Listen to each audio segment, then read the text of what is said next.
Olha o Guarani chegando com Ayrton. Dominou, limpou, pé direito, ele bate pro gol, golaço! Gol!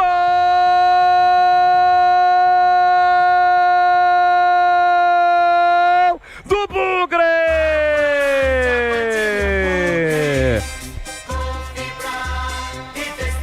Ayrton tem a 30 estampada na camisa. Uma jogada onde ele pegou a bola, partiu lá pela canhota, encarou o marcador do mano a mano, trouxe a bola pro pé direito e bateu bonito no canto oposto do goleiro Marcão. Goleirão pulou, mais nada pôde fazer.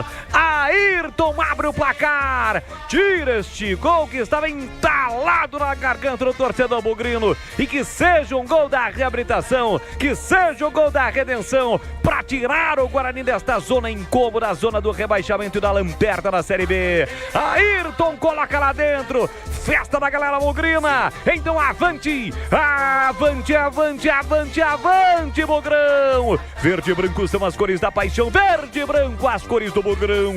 Na marca de 46 minutos de bola rolando do primeiro tempo. Solta o grito, grita comigo, nação bugrina, grita mais forte. Tá registrado, o gol é de Ayrton. O Bugrão sai na frente. Ayrton 1 pro Guarani, 0 pro Amazonas. Marcão, que até então não havia trabalhado no jogo, não chora não, goleirão, e nem vai trabalhar porque a bola passou. Ela dorme no fundo da sua rede.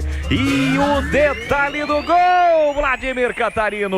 A calma do Ayrton, né? Ele já teve um lance parecido aqui do outro lado no começo do jogo. Agora recebeu lá na esquerda, trouxe pra dentro. E quando chegou a marcação, ele deu um toquinho no contrapé do goleiro Marcão para marcar o segundo gol dele na Série B do Campeonato Brasileiro. Terceiro com a camisa do Guarani. Tá na frente o Bugre 1-0.